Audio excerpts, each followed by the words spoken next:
Hello అండి, అందరికీ నమస్తే. అందరూ ఎట్లున్నారు? మంచిగా ఉన్నారా? నేనైతే చాలా చాలా బాగున్నాను. మీరందరూ కూడా బాగుండాలని మనస్ఫూర్తిగా అయితే కోరుకుంటున్నాను. Welcome back to our channel Priyaraju heartful life. ఈ రోజు వీడియో ఏంటో ఆల్రెడీ థంబ్నెయిల్ చూశారు కదా. మొదటిసారి గాల్లో ఎగరబోతున్నాం. చాలా ఎగ్జైట్మెంట్గా ఉంది, చాలా హ్యాపీగా కూడా ఉంది. ముందు వీడియోలో చూసారు కదా, మొత్తం రెడీ అయిపోయాము. ఇంకా అన్ని కూడా బయట పెట్టేస్తున్నాను. ఇంకా కూడా మా ఆయన రాలేదు. 5 నిమిషాల్లో వస్తున్నా, రెడీ అయి బయట ఉండాలి అంటాడు, కానీ గంట అయినా రాడు. మేము మొత్తం రెడీ అయిపోయి బయట కూర్చొని వెయిట్ చేసి చెమటలు గారి వేసుకున్న పౌడర్ మొత్తం పోతుంది. అప్పుడు ఆయన వచ్చి ఫ్రెష్గా మంచిగా రెడీ అవుతాడు. ఇక మళ్ళీ ఫేస్ వాష్లు అవంతా చేసుకునే ఇంట్రెస్ట్ మనకు ఉండదాయే. ఇక నేనైతే మళ్ళీ ఏమన్నా మిస్ అవుతానేమో అన్నట్టు అన్నీ కూడా చూసుకుంటున్నాను. అన్నీ బయటికి తీసుకొచ్చి పెట్టేసి ఏమైనా మిస్ అయ్యాయా అని చూసుకుంటున్నాను. దగ్గరగా ఉంటే గనుక మనకు తెలిసిందైతే ఓకే, మనకు తెలియని ప్రాంతానికి వెళ్తున్నామంటే మనకి కావాల్సినవన్నీ తీసుకెళ్ళాలి. అక్కడ ఎక్కడ దొరుకుతాయో మనకు తెలియదు కాబట్టి. అమ్మతో అయితే పిల్లలిద్దరు కూడా బాగానే ఉంటారు, కాకపోతే ఎంత సతాయిస్తారో అని కొంచెం టెన్షన్గా ఉంది. ఇంకోటి ఏంటంటే పిల్లలు నేనుంటేనే కొంచెం గార్భం చేస్తారు, సతాయిస్తారు. కానీ అమ్మ ఒక్కటి ఉందనుకోండి మంచిగా ఉంటారు, చెప్పినట్టు తింటారు. ఎంతైనా పిల్లలకి పేరెంట్స్ ఉంటే కొంచెం గార్భం ఎక్కువగానే ఉంటది కదా. ఇంకా అన్ని బయట పెట్టేశాను, కావాల్సినవన్నీ తీసుకున్నాను. ఇంకా తర్వాత ఆయన అయితే ఇంటికి వచ్చేసిండు. ఇక ఆయన ఫ్రెష్ అప్ అయ్యి రెడీ అయ్యేసరికి ఇంకాస్త టైం పట్టింది. 4కి బయలుదేరదాం అనుకున్నాము, ఇంకా 5 అయ్యింది. ఎప్పుడైనా మనం బయటకు వెళ్తున్నామంటే కొంచెం ముందు టైమింగ్స్ పెట్టుకోవాలి, ఎలాగో లేట్ చేస్తాం గనుక. ఇక మేమైతే ఇంటి నుంచి బయలుదేరిపోయినాము. ఎప్పుడైనా సరే నాగర్ కర్నూలుకి కానీ లేదంటే కల్వకుర్తికి కానీ వెళ్ళి అక్కడ బైక్ పెట్టేసి వెళ్లే వాళ్ళము. కానీ ఈసారి జడ్చర్లకు వెళ్తున్నాము. నాకు ఇంటి నుంచి బయటకు వెళ్తున్నప్పుడు ఎక్కడికి వెళ్తున్నాం ఏంటి అనేది అసలు క్లారిటీగా తెలియదు. ఏదో నాకు సర్ప్రైజ్ ఇస్తున్నట్టుగా తీసుకెళ్తాడు. ఎప్పుడు సీరియస్ గా ఉంటావంట, అస్సలు నవ్వవంట, కొంచెం నవ్వవా అంటే నవ్వుతున్నాడు. నిజానికి నేనైనా సీరియస్ గా ఉంటానేమో గానీ ఆయన మాత్రం ఎప్పుడు నవ్వుపించుకుంటానే ఉంటాడు. నేను ఎంత సీరియస్ గా ఉన్నా ఆయన నవ్వు చూస్తే ఆటోమేటిక్ గా నాకు నవ్వు వచ్చేస్తుంది. ఇక మేమైతే జడ్చర్ల బస్ స్టాండ్ దగ్గరకు అయితే వచ్చేసినాము. ఇంకా అక్కడైతే బైక్ పెడుతుండయిన. ఇప్పుడు ఇక్కడ నుంచి శంషాబాద్కి అయితే వెళ్ళాలి. ఉదయం 10:30 కలగా ఫ్లైట్ అయితే ఉందన్నమాట. ఇంకా మాకు ఊరు నుంచి రావడానికి టైం పడుతుంది, లేట్ అవుతుంది.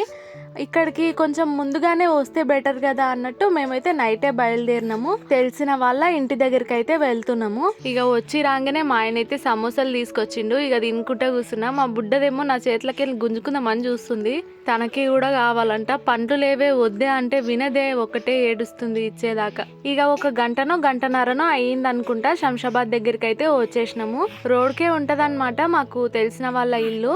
అంటే మా క్లాస్మేటే, డిగ్రీ క్లాస్మేట్ అనమాట. అక్కడికి వచ్చి తినేసి పడుకునేసరికి మాకైతే 12 అయింది. వస్తున్నామని ముందే చెప్పాం కదా. ఇంకా బగారా రైస్, చికెన్ అయితే వండింది. మా ఆయన అయితే అప్పుడే మంచిగా నిద్రపోయిండు. మా బుడ్డది కూడా మంచిగా వండుకున్నది. కానీ నాకు మాత్రం నిద్ర వస్తలేదు. టైం దాటిందంటే గనుక నిద్ర పట్టడం చాలా కష్టం. రాజు నా జీవితంలోకి రావడానికి ఒక కారణం అక్క కూడా. అక్క అంటే మన క్లాస్మేటే, కాకపోతే నాకు అక్క అనటం అలవాటు అయిపోయింది. తండ్రి కూతుర్లు ఇద్దరు ప్రశాంతంగా వండుకున్నారు. అక్క వాళ్ళది కూడా లవ్ మ్యారేజే. అన్న వాళ్ళేమో తెలుగోళ్ళు మనలాగే, అక్క వాళ్ళేమో ముస్లిం వాళ్ళు. అయినా సరే ఎంత బాగా కలిసి ఉంటారో. ఇంకా అన్న అయితే చాలా బాగా చూసుకుంటాడు. అంతేకాదు ప్రతి పనిలోనూ మంచిగా హెల్ప్ చేస్తాడు. డిగ్రీలో సీనియర్ అన్న. వాళ్ళ కూతురు జున్ను పాప. ఇదైతే ఉదయం అన్నమాట. లేవగానే ఇక మేము రెడీ అయిపోతున్నాము. 8 వరకు అక్కడికి వెళ్తే మనకు ముందే ఏం తెలియదు కదా. కొంచెం ముందుగా వెళ్తే ఏ హడావిడి లేకుండా ప్రశాంతంగా అన్ని చూసుకోవచ్చని ముందుగానే బయలుదేరుతున్నాము. అన్న కూడా ఎయిర్పోర్ట్ లోనే వర్క్ చేస్తాడు. కాకపోతే ఈ రోజు వాళ్ళ మ్యారేజ్ డే అంట, ఊరెళ్తున్నారు. అందుకోసం ఇంకా రావట్లేదు. నైటే ఊరెళ్దాం అనుకున్నారంట. ఎందుకో మన అదృష్టం బాగుండి ఆగిపోయినట్టున్నారు. ఇంటికి వస్తున్నాం కదా అన్నట్టు వంశు పాపకైతే డ్రెస్ తీసుకొచ్చిర్రు. ఆ డ్రెస్ లో అయితే మా వంశు తల్లి మస్తు క్యూట్ ఉంది.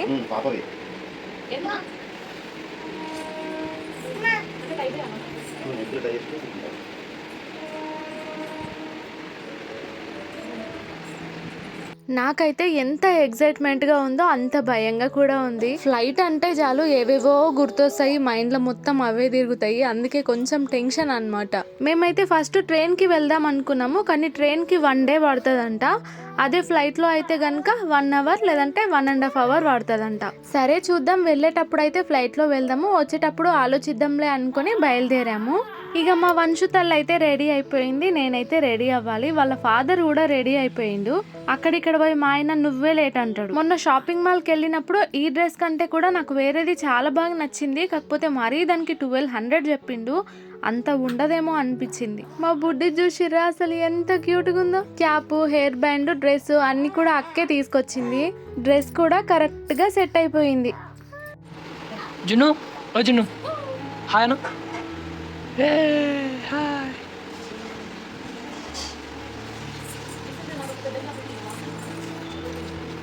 వస్తుందా? సరిపోతాను, పెట్టుకో, అది పెట్టుకో సరిపోతుంది.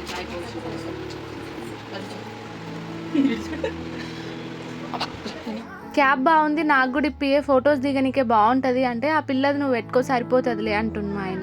ఈ రోజు అయితే అక్క వాళ్ళది మ్యారేజ్ డే అని చెప్పిన కదా, అందుకే బ్లెస్సింగ్స్ తీసుకుంటుంది. హైదరాబాద్ లో ఈ ముగ్గురు మాత్రమే ఉంటారనమాట. ఇప్పుడు సెలబ్రేట్ చేసుకోవటానికి అత్తమామ దగ్గరికి అయితే వెళ్తుంది. ఇక మేము కూడా రెడీ అయితే అయిపోయాము. టిఫిన్ అయితే చేసి వెళ్ళమన్నది కానీ ఇంకా లేట్ అవుతుంది కదా, అక్కడికి వెళ్ళి తిందాంలే అన్నట్టు తినలేదన్నమాట. టీ అయితే పెట్టించింది, ఇంకా తాగేసినాం. నాకైతే మార్నింగ్ అస్సలు లేవబుద్ధి కాలేదు, ఎందుకంటే నైట్ అసలే నిద్ర పట్టలేదు కదా. మార్నింగ్ లేవాలంటే చాలా ఇబ్బంది అయిందబ్బా. నువ్వు మొత్తం రెడీ అయ్యి నన్ను లేపే అంటే నేను రెడీ అయ్యేది ఏముంది, జస్ట్ ప్యాంటు షర్ట్ అంతే కదా అని ఇక ఊరుకోలేదన్నమాట, లేపి కూర్చోబెట్టిండు. మా బుడ్డదైతే ఇక సౌండ్ బాక్స్ ఆన్ చేసింది. ఈ విధంగా కూడా కొంచెం భయం ఉంది. ట్రైనో బస్సో అయితే ఏడిస్తే గనుక ఎత్తుకొని తిప్పటమో ఎలాగైనా మాన్పించవచ్చు, కానీ ఫ్లైట్లో అలాంటి ఛాన్స్ ఉండదు కదా అని కొంచెం భయం. అక్క అయితే చాలా మంచిది, ఒకరి దగ్గర ఒకలాగా అట్లా ఉండదన్నమాట. అందరి దగ్గర ఒకేలాగా ఉంటది. తను ఎప్పుడు ఎలా ఉంటుందో అందరి ముందు కూడా అలాగే ఉంటది. ఒకసారి అక్కతో షాపింగ్ కోవాలి, ఎందుకంటే బేరం మస్తు ఆడుతుంది. ఇక మేమైతే ఇంటి నుంచి బయలుదేరిపోతున్నాం. అన్న కూడా కాలేజ్లో ఉన్నప్పుడు కూడా ఒక చెల్లెలాగా మంచిగా వల్కరిస్తుండే. ఇక బస్ స్టాండ్ వరకు అయితే అన్న డ్రాప్ చేసి వస్తా అన్నాడు. ఇంకా తర్వాత వెహికల్స్ ఉంటాయంట, వాటిలో అయితే ఎయిర్పోర్ట్ కి వెళ్ళొచ్చంట. ఎయిర్పోర్ట్ లో అయితే టిఫిన్స్ కి చాలా రేట్ ఉంటదంట. ఇక అదంతా ఎందుకులే అని ఇక్కడ నుంచే తీసుకుపోతున్నాము. ఇక్కడ 50కి దొరికేది అక్కడ 150 ఉంటదంట. ఇంకా అందుకే ఇక్కడనే రోడ్ మీద అయితే టిఫిన్ తీసుకొని బయలుదేరిపోయాము. ఇంకా వెహికల్లో అయితే బయలుదేరిపోయాము. ఇది వచ్చేసి అక్కడ వర్క్ చేసే వాళ్ళకి ఉంటాయి కదా వెహికల్స్, అవంట. ఆల్మోస్ట్ ఇంకా ఎయిర్పోర్ట్కి దగ్గరికి వెళ్ళిపోతున్నాం. ఒకవైపు ఎంత హ్యాపీగా ఉందో, ఒకవైపు అంత టెన్షన్గా కూడా ఉంది.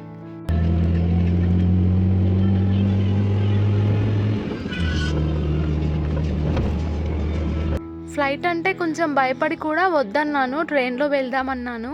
కానీ పాపతో ట్రైన్లో చాలా ఇబ్బంది అవుతుంది, వద్దు అని ఆయన. ఇక మొత్తానికి ఎయిర్పోర్ట్ దగ్గరికి అయితే వచ్చేసినాం. 10 తర్వాత ఉంది, మేము వచ్చేసరికి 8:30 ఏమో అయ్యింది. ఇంకా ఇక్కడ డైరెక్ట్గా లోపలికి వెళ్ళటం అదంతా లేదనమాట. కొన్ని ప్రాసెస్లు ఉంటాయి కదా, ఇక అవన్నీ కంప్లీట్ చేసుకొని లోపలికి వెళ్ళాలి. అందుకే కొంచెం ముందు రావాలంట. తెలిసిన వాళ్ళకైతే ఎక్కడ ఏంది ఉంటుంది అనేది తెలుసు కాబట్టి తొందరగా వెళ్ళిపోతారు. మనకు తెలియదు కాబట్టి ఇక అన్నీ చూసుకుంటూ పోవాలి. ఇక మొత్తానికి లోపలికైతే ఎంట్రీ అయిపోయినాం కదా. ఇక్కడైతే బ్యాగ్ తీసుకుంటున్నారు అనమాట. మేమైతే ప్రూఫ్ కింద ఆధార్ కార్డ్స్ ఇచ్చినాం కాబట్టి ఆయనది నాది ఆధార్ కార్డ్ కంపల్సరీగా ఉండాలి. ఇంకా పాపకైతే ఆధార్ కార్డ్ లేదు కాబట్టి హాస్పిటల్లో ఇచ్చిన బర్త్ సర్టిఫికేట్ ఉంటుంది కదా, అదైతే కంపల్సరీగా చూపించాలి. అంటే కొంచెం మాఫియా జరుగుతుంటుంది కదా, అంటే పిల్లల్ని ఎత్తుకుపోవటం అలాంటివన్నీ జరుగుతుంటాయి కాబట్టి ఇలాంటి ప్రూఫ్లన్నీ కంపల్సరీగా ఉండాలేమో. నేనైతే సగం దూరం వచ్చిన తర్వాత ఆ బర్త్ సర్టిఫికేట్ అయితే గుర్తొచ్చింది. ఇక మా ఆయన తిట్టుడు కాదు, తీసుకోమని చెప్పిన కదా ఎందుకు మర్చిపోయినావని. కాకపోతే ఫోన్లో అయితే ఉందన్నమాట. ఫోన్లో ఉన్నందుకు సరిపోయింది, లేకపోతే చాలా ఇబ్బంది అయ్యేది. మళ్ళీ రిటర్న్ ఇంటికి వెళ్ళి రావాల్సి వచ్చేది. ఆయన చెప్తూనే ఉన్నాడు బర్త్ సర్టిఫికేట్ తీసుకో అని, కాకపోతే ఆయననే నన్ను పెట్టిండేమో తీసుకుంటాడులే అని నేను వదిలేసిన. మేమైతే మాకు అవసరం ఉన్నాయన్నీ ఒక బ్యాగ్లో పెట్టేసుకొని తీసుకున్నాము. అంటే పాపకు కావాల్సినవి అలాంటివన్నీ మేము తీసుకున్నాము.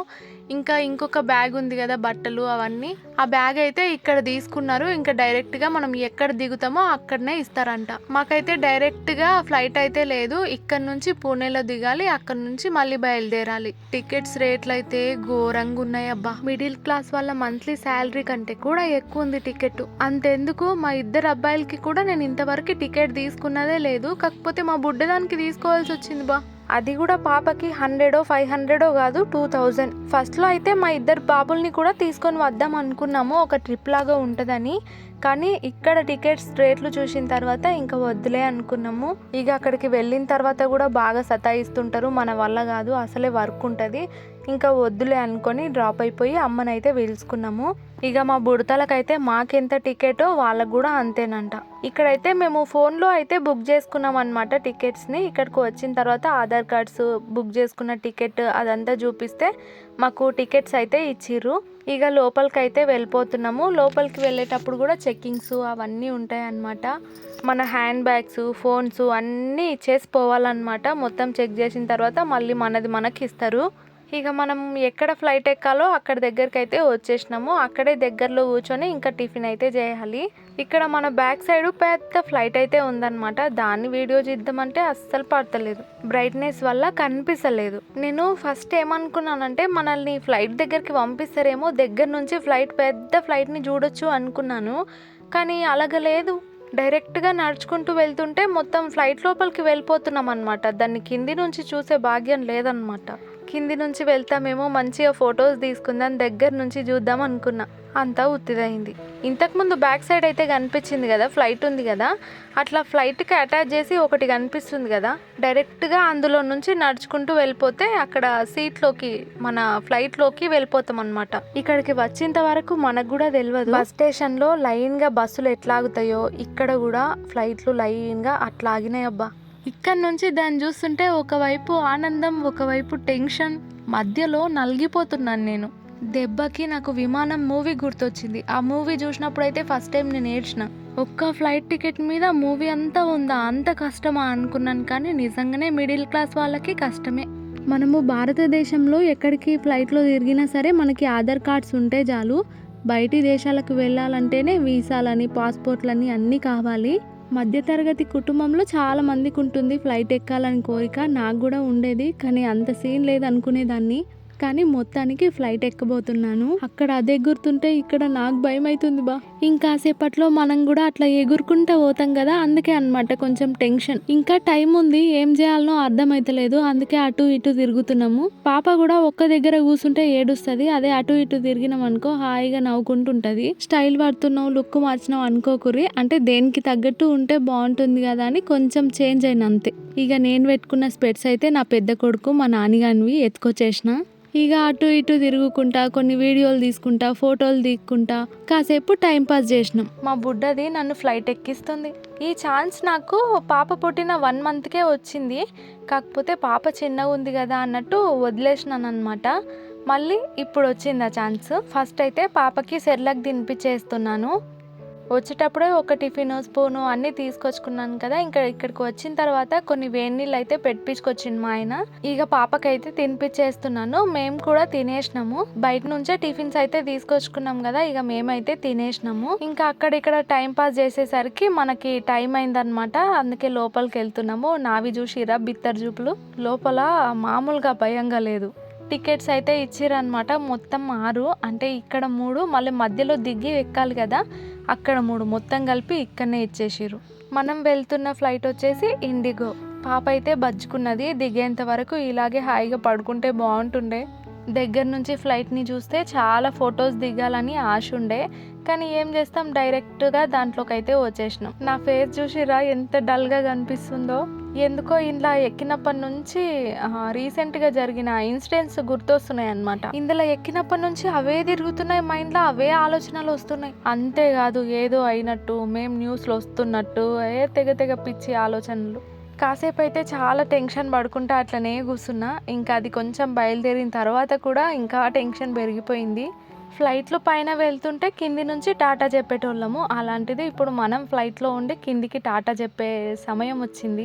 చాలా హ్యాపీగా అనిపించింది, ఎందుకంటే ఇలాంటి ఒక రోజు వస్తుందని అసలు ఎక్స్పెక్ట్ చేయలేదు. వాళ్ళైతే పాప ఉంది కాబట్టి ఎలాంటి జాగ్రత్తలు తీసుకోవాలి ఏంటి అనేది నాకు ముందే చెప్పిపోయారు. అంటే ఫ్లైట్ ఎగిరేటప్పుడు దిగేటప్పుడు పాపకి ఫీడింగ్ చేసుకుంటూ ఉండాలంట. పైనకి వెళ్ళిన తర్వాత ఒకవేళ ఆక్సిజన్ అందనట్టుగా అయితే కనుక పైన ఆక్సిజన్ మాస్కులు అయితే ఉంటాయంట, అవి ఓపెన్ చేసుకోవచ్చంట. ఇంకా పాపకి బెల్ట్ అయితే అసలు పెట్టొద్దంట. ఇవన్నీ హిందీలో చెప్పిపోయిరు. ఇక మా ఆయనకి అంతంత హిందీ వచ్చు, మనకేమో అసలే రాదు. పాప మాత్రం ఏం చేయకుండా మంచిగా పడుకుందనమాట, సప్పుడు చేసలేదు. అది స్పీడ్ అయ్యే కొద్దీ ఎగరటం స్టార్ట్ అయ్యేసరికి నాకైతే అరిచేతులకు వచ్చేసింది అబ్బా గుండె. అది ఎగిరే టైంకి అయితే గట్టిగా కళ్ళు మూసేసుకున్నా. కాసేపు భయమైంది కానీ ఇంకా తర్వాత అయితే చూడాలనిపిస్తుంది. పైనకి వెళ్లే కొద్దీ కిందికి చూస్తే చీమల్లాగా ఉన్నాయబ్బా. ఇంకా పూర్తిగా పైనకి వెళ్ళిన తర్వాత మేఘాలు తప్ప కింద ఏం కనిపిస్తలేదు. కొన్ని దగ్గరలో మాత్రం భయమైంది. మనము ఏదైనా కొండ ఎక్కుతున్నప్పుడు గానీ దిగుతున్నప్పుడు గానీ సడన్ గా ఏదో ఫీల్ లాగా అనిపిస్తుంది కదా, గుండెలో తెలియని ఫీలింగ్ అబ్బా, అది సేమ్ అట్లా అనిపించింది. ఇంకోటి పైనకి వెళ్ళిన తర్వాత చెవులు కాసేపు మూసుకుపోతున్నాయి, కాసేపు తెరుచుకుంటున్నాయి. అంటే సౌండ్ కొంచెం సేపు చిన్నగా వినిపిస్తుంది, చెవులు క్లోజ్ అయిపోయి ఆ తర్వాత పెద్దగా వినిపిస్తుంది అనమాట. మేఘాల వ్యూ అయితే అబ్బా మామూలుగా లేదబ్బా. నేను ఎంత భయపడ్డానో అంత ఎంజాయ్ చేసిన. ఇంకా మెల్లిగా ఫ్లైట్ అయితే ల్యాండ్ అవ్వబోతుంది. కిందికి వచ్చే కొద్దీ బిల్డింగ్లు చూడండి ఎట్లా కనిపిస్తున్నాయో. జీవితంలో ఎప్పటికీ ఫుల్ఫిల్ కాదులే అనుకున్న డ్రీమ్ కాస్త ఫుల్ఫిల్ అయిపోయింది. అదేంటో ఈ మధ్య అనుకున్నవన్నీ జరిగిపోతున్నాయి. చాలా చాలా హ్యాపీగా ఉంది బా. నేను ఈడి వరకు వచ్చినా అంటే కూడా అదంతా మీ సపోర్టే. మీ అందరికీ కూడా చాలా చాలా థ్యాంక్స్. ఇందులో అసలు ఇంత మంది పడతారు, ఇంత మంది బరువుని ఎట్లా లేపుతుంది అది? దీంట్లో కూర్చున్నప్పటి నుంచి దిగే వరకు క్వశ్చన్సే మైండ్లో అన్ని. ఇంతమందిని ఎట్లా బ్యాలెన్స్ చేస్తుంది, ఎట్లా ఎగురుతుంది, వాళ్ళు అసలు ఎట్లా నడుపుతారు, ఎన్నో ప్రశ్నలు. ఇక మేమైతే ప్రస్తుతానికి పూణేలో అయితే దిగినాము. ఇక్కడ నుంచి వేరే ఫ్లైట్ అయితే ఉంటుందంట. ఇక్కడ 1 గంటన్నర అయితే వెయిట్ చేయాలి. డైరెక్ట్ వెళ్ళటానికి కూడా ఉండే, కాకపోతే అది కొంచెం అమౌంట్ ఎక్కువగా ఉంది, ఇది కొంచెం అమౌంట్ తక్కువగా ఉండే, అందుకని ఇది చూస్ చేసుకున్నాం మేము. పూణే అన్న పేరు వినటమే కానీ మొదటిసారి వచ్చేసి. కానీ ఇక్కడైతే ఎవ్వరికి కూడా తెలుగు రాదు, అందరికి హిందీ ఇంగ్లీష్ ఇవి మాత్రమే వచ్చు. ఎవరో ఒకరు తెలుగు పర్సన్స్ కూడా ఉండొచ్చు, కానీ మనకు తెలీదు. ఇక ఇక్కడైతే మేము ఫొటోస్ దిగినాము. మళ్ళీ ఫ్లైట్ ఎక్కడ ఆగుతుందో అక్కడికైతే వెళ్ళిపోతున్నాము. ఇక్కడ ఏంటంటే మనం కరెక్ట్ టైంకి చేరుకోవాలి. మిస్ అయితే మిస్ అయిందిలే, ఇంకో బస్ ఎక్కొచ్చు అన్నట్టు కాదనమాట. మిస్ అయింది అనుకోండి మన డబ్బులన్నీ వేస్ట్. ఇక్కడైతే గోడ మీద అవన్నీ అసలు ఎంత బాగా ఉన్నాయో, రియల్ గా ఉన్నట్టుగా కనిపిస్తున్నాయి. మేమైతే టైం ఉన్నప్పుడల్లా ఒక దగ్గర కూసోకుండా మొత్తం రౌండ్లు చేసినాం అనమాట. ఇక మళ్ళీ రాము కదా, అందుకని. మా చింతల్లో అయితే ఫ్లైట్ ఎక్కేటప్పుడు వండుకున్నది, మళ్ళీ దిగేటప్పుడు లేచింది. నన్ను అస్సలు సతాయించలేదు నా బుజ్జి బంగారం. ఇంకా మధ్యాహ్నం అయిపోయింది, అప్పటికే ఏమైనా తిందామా అని చూస్తే రేట్లు ఎట్లున్నాయి తెలుసా, ఘోరంగా ఉన్నాయి. బ్రెడ్ ముక్కకు 150, 180 అట్లున్నాయి అనమాట. అవి తిన్నా కడుపు నిండదు. ఇక ఏం చేస్తాం, ఏదో ఒకటి కడుపులో వేయాలి కదా. అవేంటో పేర్లు అయితే మనకు తెలియదు కానీ నచ్చింది ఏదో ఒకటి తీసుకొచ్చి ఇద్దరం షేర్ చేసుకొని తిన్నాము. ఫ్లైట్లో ఎక్కంగానే ఫోన్ అయితే ఫ్లైట్ మోడ్ పెట్టేయాలనంట, అందుకని దిగగానే ఫోన్ అయితే చెక్ చేసుకుంటున్నాను. మా బుడ్డదానికైతే చేతులు అస్సలు ఊకుంటలేవు, గుంజుకుంటుంది తినేదాని లెక్క. పైన అయితే టేస్ట్ బాగుంది, లోపల సైడు అసలు తినబుద్ధి కాలేదు. ఈ చిన్న పీస్ తోని మన కడుపు నిండదు, కాకపోతే ఏదో ఒకటి కడుపులో వేస్తే దిగిన తర్వాత ప్రశాంతంగా తినొచ్చు. ఇంకా తినేసి అక్కడిక్కడ కాస్త టైం పాస్ చేసేసరికి మళ్ళీ టైం అయింది. మళ్ళీ ఫ్లైట్ అయితే ఎక్కేసినాము. మార్నింగ్ టైం కాబట్టి అసలు మేఘాలు అంత వ్యూ చాలా బాగుంది బా. ఈ వీడియో నేను పడుకున్న తర్వాత తీసినట్టున్నాడు, ఎట్లా అనుకున్నా చూడురి, నాకే గుర్తులేదు అసలు. అయినా సెకండ్ టైం చాలా భయం వేసింది, అందుకే గట్టిగా కళ్ళు మూసేసుకున్నాను, అందుకే పడుకున్నానేమో అలాగే. సెకండ్ టైం ఏమైందంటే ఆయన కొంచెం సడన్ గా కిందికి సడన్ గా పైనకి అట్లా తీసుకుపోతుండు. వస్తుందా రాదా, సడన్ గా కిందికి పోయేసరికి కిందేనన్నా పడిపోతుందా అన్నట్టు భయమైందనమాట, అందుకే గట్టిగా కళ్ళు మూసేసుకున్నా. మనకు ఇవేంటంటే కింద పడితే నార్మల్ గా మనకు దెబ్బలు తాకుతాయిలే అన్నట్టు ఉండదు కదా, కింద పడ్డదంటే ఇక పేలుడే. ఎక్కడికైనా పోతున్నామంటే ఇట్లాంటి నెగటివ్ థాట్స్ అనేటివి అసలు ఉండొద్దు, కానీ మనకు అవే ఎక్కువ ఉంటాయి. ఎవరికో జరిగినవి మనకు కూడా అట్లనే జరుగుతుందేమో అని ఆలోచిస్తూ ఉంటాం అన్నమాట. ఇక ఫైనల్ గా మనం ఏడుకోతున్నామో ఆడికి వచ్చేసినాము. అరే ఏడుకోతున్నానో చెప్పనే లేదు కదా, గుజరాత్ అయితే వచ్చేసినాము. ఇక ఇక్కడ నుంచి బయటకైతే వెళ్ళిపోవాలి. ఇక్కడైతే వేడి మామూలుగా లేదు బా, చాలా ఎండలు కొడుతున్నాయి. ఇంకా శంషాబాద్లో అయితే మన బ్యాగ్ ఇచ్చేసినాం కదా, ఇక్కడైతే మన బ్యాగ్ తీసుకోవాలి. మిడిల్లో ఎక్కడ మన బ్యాగ్ మనకి ఇవ్వలేదన్నమాట. ఇంకా ఇందులో అయితే మన బ్యాగ్స్ వస్తాయంట. మనం కిందికి వచ్చేసే లోపు ఈ బ్యాగ్స్ వచ్చేస్తాయి, ఎక్కడి నుంచి వస్తాయో మరి ఎలాగొస్తాయో తెలియదు కానీ మనం కిందికి వచ్చేసే వరకు ఈ బ్యాగ్స్ అయితే కిందికి వచ్చేస్తాయి. ఇంకా మా బ్యాగ్ మేము తీసేసుకొని బయటకు అయితే బయలుదేరిపోయినాము. బయటికి అడుగు పెట్టగానే ఫస్ట్ మన జెండా కనిపించింది. లోపల ఉన్నంతసేపు ఏమనిపించలేదు, చాలా కూల్గా మంచిగా అనిపించింది. కానీ బయటికి వచ్చిన తర్వాత ఎండకైతే మస్తు ఇబ్బంది అనిపించింది. మన సైడ్ ఎండలు ఉన్నాయి కదా, అంతకంటే డబల్గా ఉన్నాయి ఈడ ఎండలు. మామూలుగా ఇట్లా రోడ్ మీద నడుచుకుంటూ పోతుంటేనే పొగలు వచ్చినట్టు అనిపిస్తుంది వేడిగా. ఇక మేమైతే బయటకు వచ్చేసి ఒక ఆటో అయితే మాట్లాడుకొని ఇంకా ఆటో ఎక్కేసి పోతున్నాము. ఎక్కడైనా మంచి హోటల్ ఉంటే చూద్దామని ఫోన్లో సెర్చ్ చేస్తే కొన్ని వచ్చినాయి అనమాట. ఇంకా అక్కడికైతే వెళ్తున్నాము. అక్కడికి వెళ్ళిన తర్వాత రూమ్స్ అయితే మాట్లాడుకోవాలి. ముందైతే మేము ఒక హోటల్ దగ్గరకు వచ్చినాము. మేము ఉండేదే ముగ్గురం కదా, కాబట్టి మాకు సింగిల్ రూమ్ అయితే సరిపోతుంది. కానీ ఇక్కడేమో ఎంత అడిగినా సరే సింగిల్ రూమ్ అయితే లేదన్నారు. ఇంకోటి ఏంటంటే సింగిల్ రూమ్ అయితే మనకి తక్కువ కాస్ట్ పడుతుంది, డబుల్ అయితే మనకు కొంచెం ఎక్కువ కాస్ట్ ఉంటుంది కదా. మా చింతల్లో అయితే ఇక్కడికి వచ్చేసరికి బాగా అలసిపోయింది, మంచిగా వండుకున్నది. ఇక ఇప్పుడు ఇంత బాగా వండుకుంది కదా, మేము కూడా అలసిపోయినాం, కొంచెం రెస్ట్ తీసుకుందాం అనేసరికి లేస్తుంది, ఇక సతాయిస్తుంది. ఇది పిల్లలందరికి ఉండేదే. అక్కడైతే రూమ్స్ లేవు అంటే మేము వేరే దగ్గరికి అయితే వచ్చినాము. అక్కడ ఇంకా సింగిల్ రూమ్ అయితే తీసుకున్నాము. 24 hours అయితే స్టే ఉండేలాగా తీసుకున్నాము. రూము అంతా కూడా పర్లేదు, బాగానే ఉన్నాయి. కానీ మనకు ఎప్పుడు ఇంట్లో ఉండే పానం కదా, బయటకు వచ్చినామంటే ఎక్కువగా ఉండబుద్ధి కాదు. మస్తు ఆకలి అవుతుంది. ఏమైనా తిందామని చూస్తే అందులో అన్నీ మనకు తెలియని పేర్లే. చాలాసేపు మొత్తం చూసి ఏదో ఒకటి సెలెక్ట్ చేసుకొని ఆయనను పిలిచిండు. కాకపోతే ఈ టైంకి ఫుడ్ ఉండదంట.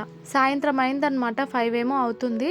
వాళ్ళేమో 7కి స్టార్ట్ అవుతుంది ఫుడ్ అన్నారు. ఇంకా అంతసేపు మేము ఆగలేమనేసి ఆయన అయితే బయటకు పోయిండు. బయట ఎక్కడన్నా ఉంటే తీసుకొని వస్తా అని బయటకైతే వెళ్ళినిండే. ఇక బయట కూడా ఏం తెలియదు కాబట్టి అక్కడిక్కడ చూసి తిరిగి లాస్ట్కి ఒక బిర్యానీ ప్యాకెట్ అయితే పట్టుకొని వచ్చిండు. ఒక 1/2 hour పోయిండేమో బయటికి.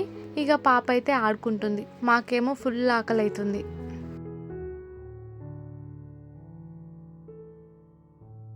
మన పొట్టను చూసి ఫ్లైట్లో ఎయిర్ హోస్టెస్ అంటారా ఏదో ఒకట్లే, అన్నికి రావట్లేదు కానీ ఆమె అయితే ప్రెగ్నెంట్ అని అడిగింది మన పొట్టను చూసి.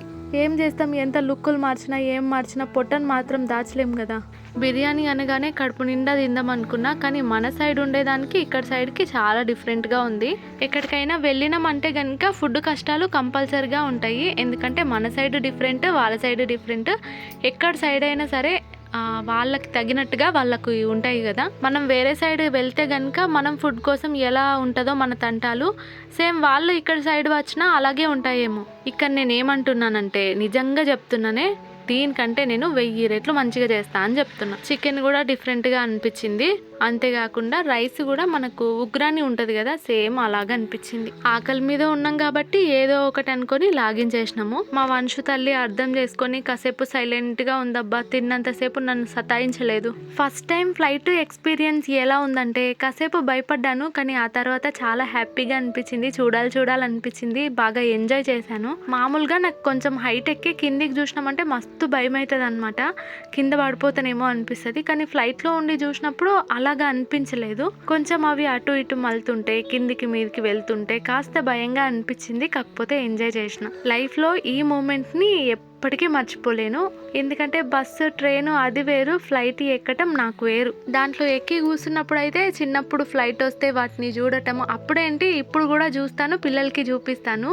అలాంటిది అందులో ఎక్కానంటే ఏదో కొంచెం హ్యాపీగానే ఉంటుంది కదా. ఇంకా ఫుడ్ అయితే అంత మంచిగా అనిపించకపోయినా ఆకలి మీద ఉన్నాం కాబట్టి ఒక్క మెతుకు కూడా వదలకుండా మొత్తం తినేసినాము. హోటల్ వాళ్ళు అయితే చాక్లెట్ సైజ్ లో ఉన్న సబ్బు అయితే ఇచ్చిరు, మెడిమిక్స్. ఒకప్పుడు మేము వాడేటోళ్ళం ఇది కూడా. ఇంకా ఇచ్చిన సబ్బుతో రుద్ది ముఖం కడిగేసుకొని మంచిగా రెడీ అవుతున్నాను, ఎందుకంటే కాసేపు బయట తిరిగొద్దామని. ఇప్పటి వరకు బయట తిరిగొచ్చినాం కాబట్టి కాసేపు రెస్ట్ తీసుకోవాలి. కాకపోతే మనకు మళ్ళీ ఈ ఛాన్స్ రాదు కదా, అందుకని రెడీ అవుతున్నాను. ఇంటికి వెళ్ళాక రెస్ట్ తీసుకుందాం.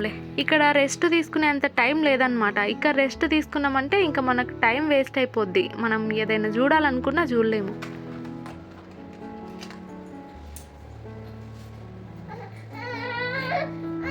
ఇక్కడ బీచ్ కూడా ఉంటుందంట కదా, అక్కడికైతే వెళ్దాం అనుకున్నాము. ఇది కూడా నాకు ఒక డ్రీమ్ అనమాట, బీచ్ దగ్గరికి వెళ్ళాలని. ఇంతకు ముందు చూశాను సముద్రాన్ని, కాకపోతే దగ్గరికి వెళ్ళటం, దాంట్లో ఆటలాడటం అదంతా చేయలేదు. సముద్రం అంటే కూడా భయం అని చెప్పాను, ఫ్లైట్ అంటే కూడా భయమే, ఎక్కలేదా. చాలా వరకు ఏంటంటే మనం కొన్ని సిచ్యువేషన్స్ చూస్తాం కాబట్టి అలాంటివి మనకు ఎదురవుతాయా అని భయపడతాం. ఒక సైడు ఎంజాయ్ చేయాలి అందరిలాగా ఉంటుంది, కానీ ఒక సైడ్ ఏమో భయం కూడా ఉంటుంది. సముద్రం అనగానే శ్రేయానే గుర్తొస్తుంది. శ్రేయ నాగార్జున గారి మూవీ అనమాట. అందుకే కొంచెం భయము, కానీ ఎప్పటికైనా ఒకసారి అలా ఎంజాయ్ చేయాలని ఉంది. ఇప్పుడు వెళ్దాం అనుకుంటేనేమో టైం లేదనమాట, అంటే 8 వరకు క్లోజ్ అయిపోతుంది, అక్కడికి వెళ్ళకూడదు అన్నారు. ఇంకా మనకంత టైం లేదనేసి ఈరోజు అయితే వెళ్ళట్లేదు. ఇక నేనైతే రెడీ అయిపోయాను, మా ఆయన కూడా రెడీ అయిపోయిండు, మా బుడ్డది కూడా రెడీగానే ఉంది. ఇంకా బయటకు అయితే బయలుదేరుతున్నాము. పాపకైతే ఉబ్బరంగా ఉంటుంది కదా అనేసి డ్రెస్ అయితే చేంజ్ చేశాను. బయట నడుస్తుంటే అసలు నిప్పుల మీద నడిచినట్టుంది, అంత వేడిగా ఉంది. ట్రాఫిక్ అయితే సేమ్ హైదరాబాద్లో ఉన్నట్టే ఉంది, ఫుల్ ట్రాఫిక్. అసలు నాకైతే ఇంత ట్రాఫిక్ ఉంటే రోడ్ క్రాస్ చేయటం చాలా కష్టం. ఇంకా అలా కాసేపు బయట తిరగొద్దామని బయటకు వెళ్తున్నాం.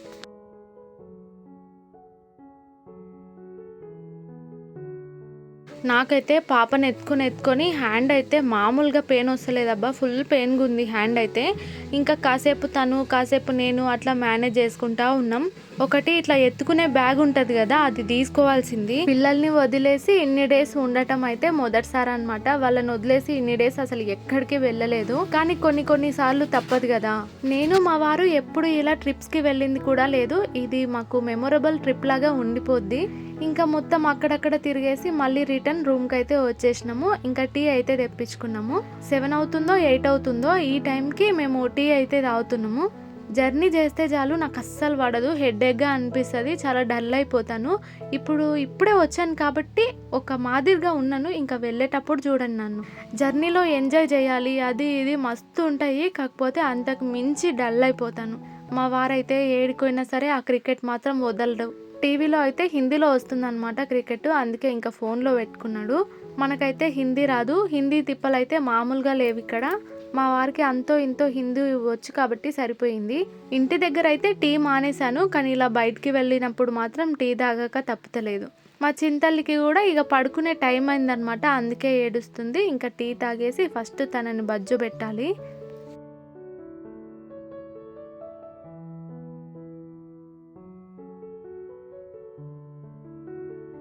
ఇంకా టీ తాగాక కాసేపు అయితే అడ్డం ఒరిగినాము. ఇంకా ఆ తర్వాత 9 ఏమో అవుతుంది అనుకుంటా. బటర్ నాన్ అలాగే పన్నీర్ కర్రీ అయితే తీసుకొచ్చిండు. హోటల్లోనే ఆర్డర్ పెట్టుకుంటే తెచ్చిచ్చిండు. ఈరోజు మొత్తం జర్నీ తిండి ఇదే సరిపోయింది. అయినా కూడా చాలా ఎంజాయ్గా గడిచిపోయింది. ప్రతి ఒక్కరికి ఉంటుంది కదా హస్బెండ్తో అలా అప్పుడప్పుడు బయటకు వెళ్ళాలని. మాకైతే అస్సలు వీలు కాదు. కనీసం ఇప్పుడైనా బయటకు వచ్చినందుకు చాలా హ్యాపీగా ఫీల్ అయినా. పిల్లల్ని చూసుకోవటానికి అమ్మ ఉంది కాబట్టి మేమైతే బయటికి రాగలిగాము, లేదంటే అసలే వీలు కాదు. దూర ప్రయాణాలు ఏమైనా పెట్టుకుంటే కనుక, అది పిల్లలతో పెట్టుకుంటే కనుక పిల్లలు కాస్త పెద్దగా అయినాక పెట్టుకోవటం మంచిది. కొన్నిసార్లు బయటికి వెళ్ళక తప్పదు అనుకున్నప్పుడు ఇలా అంటే మా అమ్మలాగా ఎవరిదైనా సపోర్ట్ ఉంటే బాగుంటుంది. ఈ విషయంలో అయితే మా అమ్మకి థ్యాంక్స్ చెప్పాలి, పిల్లల్ని మంచిగా చూసుకుంటుంది. ఇక్కడికి రావటము అందరికీ గొప్ప కాకపోవచ్చు, కానీ నాకు గొప్పే. ఎందుకంటే ఫ్లైట్ జర్నీ అనేది నా జీవితంలో ఉంటుందని అనుకోలేదు. నేను ఎంత కష్టపడ్డానో నాకే తెలుసు. ఆ కష్టానికి ఇప్పుడు కొంచెంగా ప్రతిఫలం వస్తుంది అనుకుంటున్నాను. పిల్లల కోసం ఎంతైనా కష్టపడతాను, ఆ కష్టానికి తగ్గ ప్రతిఫలం వస్తే చాలు. అంటారు కదా దేవుని దగ్గర ఇది కావాలి అది కావాలి అని అడిగే బదులు అవన్నీ నాకు నేనుగా తెచ్చుకోవటానికి నాకు శక్తినివ్వు అని అడగాలని నేను కూడా అదే అడుగుతున్నాను. నా ఫ్యామిలీ కోసం నేను ఎంతైనా కష్టపడతాను, కష్టపడేందుకు శక్తి. చాలా మంది నన్ను ఒక క్వశ్చన్ అడుగుతారు, దానికి మాత్రం నేను సమాధానం చెప్తా. మేము ఛానల్ స్టార్ట్ చేసినాం కానీ వ్యూస్ రావట్లేదు అని చాలా మంది మెసేజ్ చేస్తున్నారు. ఇన్స్టాగ్రామ్లో కూడా నా ఛానల్ చూడండి అని అడుగుతున్నారు. నిజానికి నేను కూడా ఒకప్పుడు మీలాగే అడిగాను, కానీ ఎవరో చూసినంత మాత్రాన వ్యూస్ పెరగవు, ఛానల్ గ్రోత్ అవ్వదు. మనం కంటిన్యూస్గా వీడియోస్ పెడుతూ పోతూ ఉంటే వ్యూస్ అవే పెరుగుతాయి. ఇది నేనే ఎగ్జాంపుల్. ఎందుకంటే నేను చాలా మందిని అడిగాను, యూజ్ లేదు అని అర్థమైంది కాబట్టి మీకు చెప్తున్నాను. ఇక్కడైతే అన్నం చాలా తక్కువగా తింటారు అనుకుంటా. ఎక్కడ చూసినా చపాతీలు, బటర్ నాన్లు, పరోటాలు ఇవే కనిపిస్తున్నాయి. అవి కూడా సన్నగా కాదు, దొడ్డుగా వేసుకున్నారు. ఇంకా ఈ రోజు అయితే ఇలా హ్యాపీగా గడిచిపోయింది. కొంచెం భయపడుతూ, కొంచెం టెన్షన్ పడుతూ, అలాగే ఎంజాయ్ చేస్తూ ఇలా గడిచిపోయింది రోజు. చిన్నప్పటి నుంచి ఉన్న డ్రీమ్ ఇప్పటికీ కంప్లీట్ అయిపోయింది. భూమి మీద ఉండి ఆకాశంలోకి కాకుండా ఆకాశంలో ఉండి భూమి మీదకైతే బాయ్ చెప్పేసా. వీడియో ఎలా అనిపించిందో కామెంట్ చేసి చెప్పండి. నచ్చితే గనుక ఒక చిన్న లైక్ ఇవ్వచ్చు కదా. నెక్స్ట్ వీడియో అయితే ఇంకా చాలా బాగుంటుంది. ఆ వీడియోతో అయితే మళ్ళీ కలుస్తాను. ఉంటానండోయ్, బాయ్.